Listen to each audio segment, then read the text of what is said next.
I watched these pundits for the last 2 years talking about North Korea. And they say, I've been dealing with North Korea for 35 years. It is my life's work, and Donald Trump's approach is all wrong. Every day, day in and day out. I say, wait a minute. For 35 years, this is your life's work, and you have yet to get a meeting with the other side. You may want to get a different job. My little daughter Chloe. You know Chloe from Instagram? Yes. The Smurf, right? She's cute as hell. She's beautiful. Yeah, she is. Thank you. She has as much accomplishment in dealing with North Korea as these experts. Let's just say Chloe has done exactly zero to help the North Korea situation. Is that fair? She's done zero. They have done equally so, but they're on TV saying that we're going about it all wrong. So what did we do? We took a different approach. We stopped doing the Einstein's definition of insanity. You know, doing the same thing over and over and over again, expecting a different result.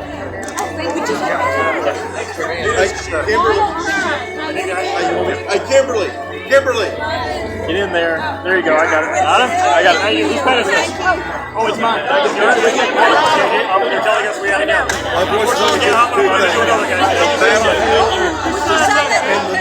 Thank you. I got you. That's good enough. I got an autograph. That'll work. You got it?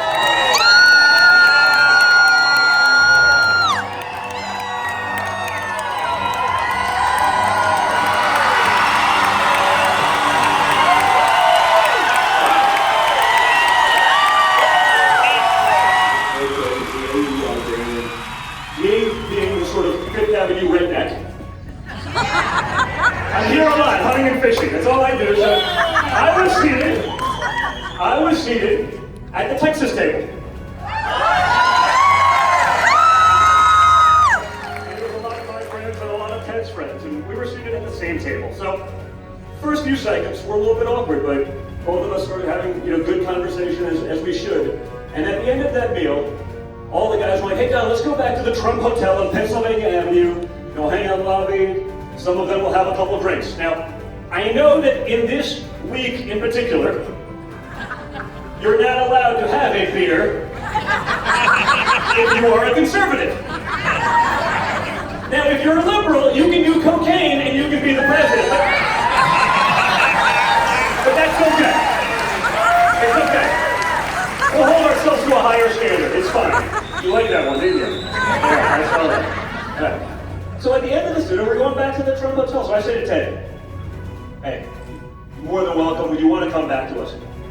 And Ted Cruz came back with us, and this group of Texas boys sat in the lobby of the Trump Hotel on Pennsylvania Avenue 2 months after a contentious primary for 3 hours. And we had a ball, formed a good relationship. And let me say this, that wasn't easy. I mean it as a highest compliment. I don't know that if the shoes were reversed, then I could have done that. I'd like to believe that I could. But that's a testament to this man's character.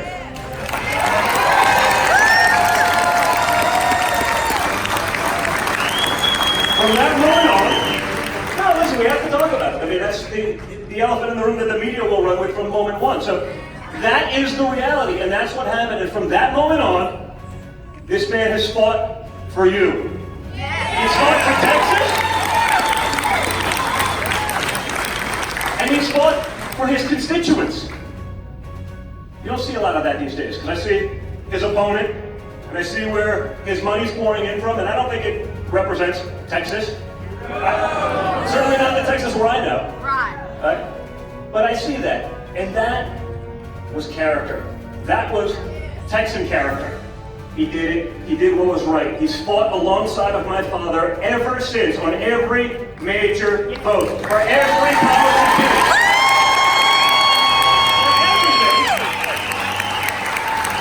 He deserves it.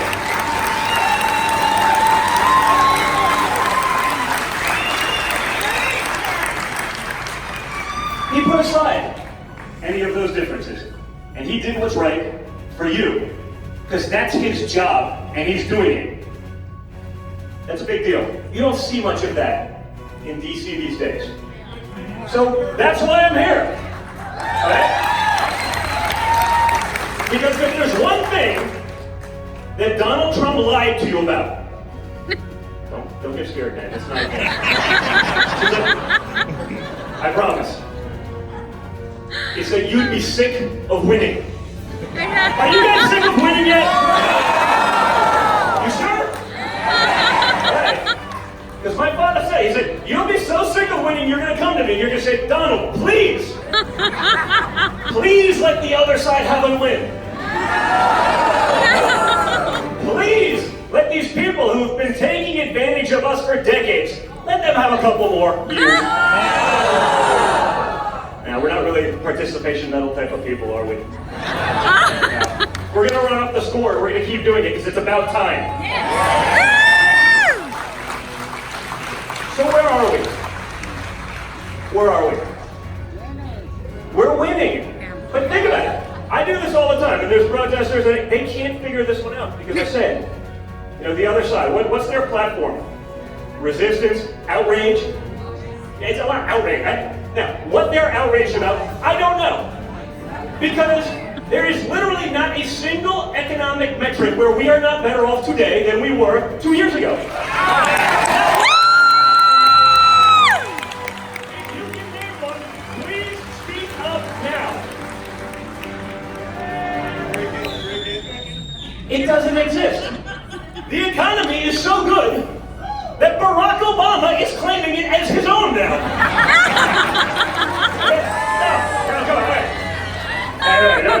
No booze. Of course it's ridiculous. It's the dumbest thing I've heard in both economics and politics. And that's a long list of dumb things. But we shouldn't necessarily fault him for that because he had no experience actually doing anything. He had no experience actually building a business. Remember the whole, you didn't build that? Well, yes, you did. Right? So he's taking credit for this now. But at the time, when my father said, well, why can't we have 3% growth? Why can't we have 3.5%? You remember this. Why can't we have 4? We're now at 4.2. Obama said, and I quote, well, there's no magic wand for that. No, there is no magic wand if you're incompetent.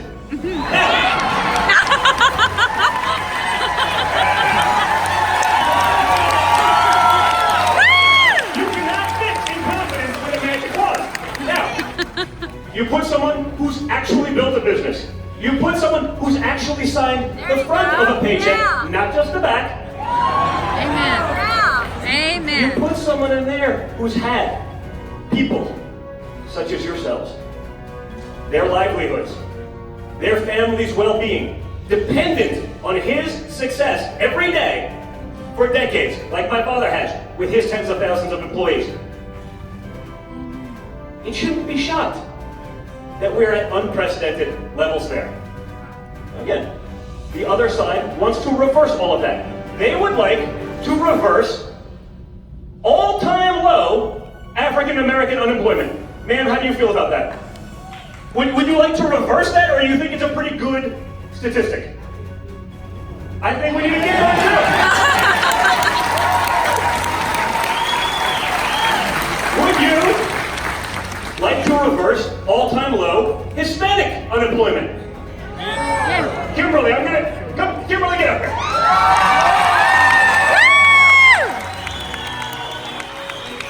Everyone rather have Kimberly, but I don't like to go after her because she's much better at this than I am. So, how do you feel about this, Kimberly? As a woman, as a Puerto Rican woman, a single mother, Boricuas in the house, I love it. Love the president and this family, and I'm going to tell you something about this man right here. He is a United States Senator for the great state of Texas, but he's not just a U.S. Senator, he is a leader in the U.S. Senate that puts Texas first and America first.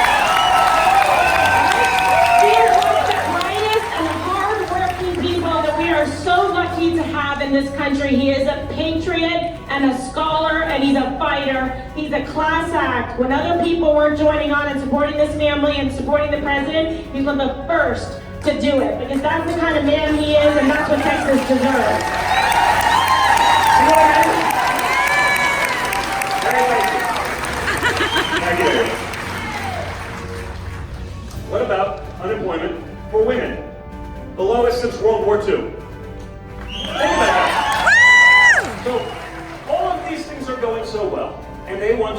reverse that. Now, I see this is not much of a problem in Texas necessarily, but I see this in other parts, what I call the dark zone of the country. You know, everywhere between New York and Malibu.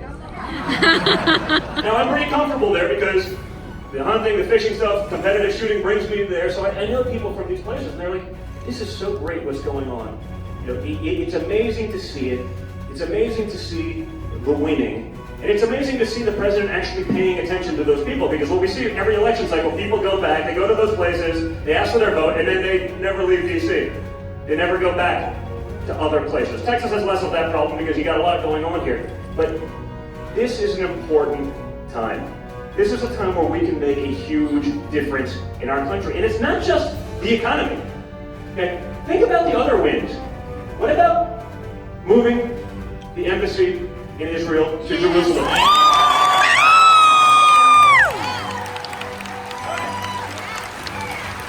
This is something that passed in the United States Senate 99-0. Someone was sick that day.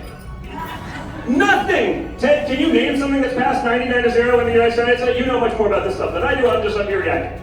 I assume that virtually nothing has ever passed the United States Senate in that kind of margin. Both sides. They agreed to it for decades.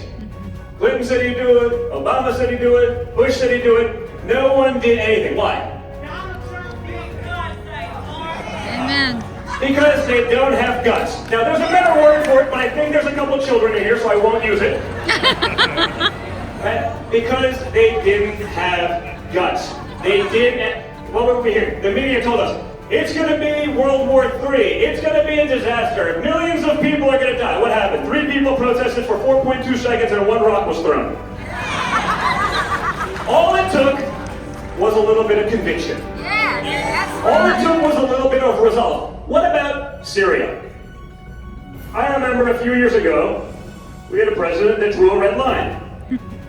A small third world country stepped over that line, slapped them in the face, and he said, oh, I'm sorry, let me just draw another line. And then they proceeded to do it again. Well, Donald Trump drew a red line. And when they tried to cross it, he sent 57 Tomahawk missiles. Did 57...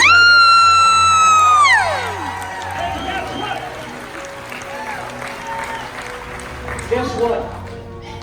People were watching. Yep. Other countries were watching. Okay? He pulled out of the disastrous Iranian deal. So rather than sending our enemies, the #1 state sponsor of terrorists, pallets of cash, how about we use that for our people for a change? Amen. How about we use that to educate our system when we're number 28 behind a long list of third world countries who spend a fraction of what we do educating our children? How about we take care of our vets? Amen. How about all of these things that he's starting to chip away at, and they're not making it easy for him? But the #1, to me at least, because it's so amusing, I enjoy this, I hope you will too.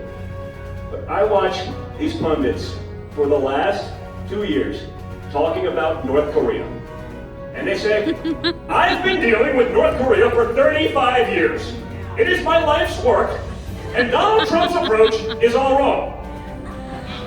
Every day, day in and day out. I say, wait a minute. For 35 years, this is your life's work, and you have yet to get a meeting with the other side.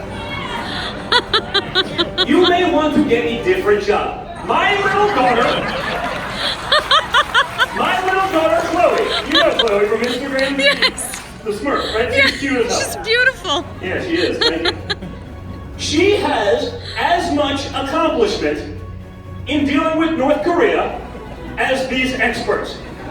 Let's just say Chloe has done exactly 0 to help the North Korea situation. Is that fair? She's done 0. They have done equally so, but they're on TV saying that we're going about it all wrong. So what did we do? We took a different approach. We stopped doing the Einstein's definition of insanity. You know, doing the same thing over and over and over again, expecting a different result. Talk the tough game. We backed it up elsewhere in the world. We got the meeting. And now, for the first time in decades, we see actual progress. Thank you, Jesus. And it's amazing to watch. I mean, it makes me very proud. So when I look at this, presidency, when I look at this, just the list of promises made, promises kept, I see the enthusiasm, because I'm out there every day, all over the country, as I was in 2016. Guys coming up to me and saying, thank you so much, we love what your father's doing, this is incredible, there's money in my pocket, I can't wait to vote for him in 2020. What I say? Well, that's great, but what about November? What's November? Exactly. And that's the problem. Yep. Right? We are excited. We are getting everything that we wanted. Checklist after checklist, accomplishment after accomplishment. So we're a little fat, we're a little lazy. And the other side is motivated by nothing other than hate. Again, they want to reverse it. You heard my story. This is not the Democratic Party of old. This is not that party that you said, okay, they're reasonable people. I'm looking at policies for the contender for Senate in the state of Texas that makes me wonder if he's not running for the mayor of New York City. Think about it. I'm like, wow, that's a pretty extreme position if you're Bill de Blasio. But this guy wants to be senator in Texas? No way. That's why we need stalwarts like Ted. Why do we need a fight? Someone who actually believes in the Constitution. Someone who actually thinks we should put our own citizens ahead of those who are not citizens. Amen. Someone who's going to stand up for our incredible military and law enforcement. And this one's a no-brainer. How about someone that realizes that the Second Amendment wasn't some afterthought, a few hundred years later. It is literally the second thing after freedom of speech in our founding fathers taught us.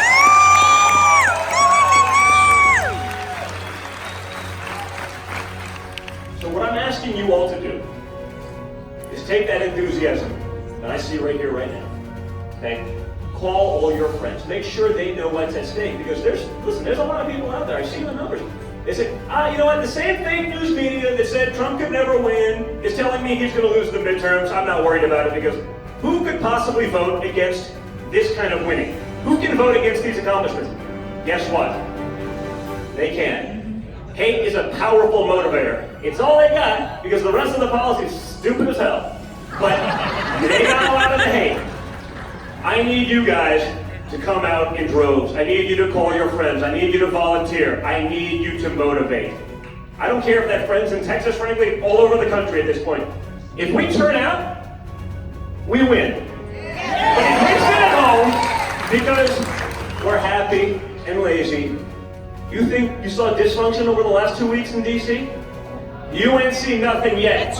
If you gave Nancy Pelosi the House of Representatives. If you gave Chuck Schumer the Senate. Let that be your motivation. Yep. Right? Let that be your motivation. And with that, it gives me incredible honor to introduce your incredible Senator, Ted Cruz.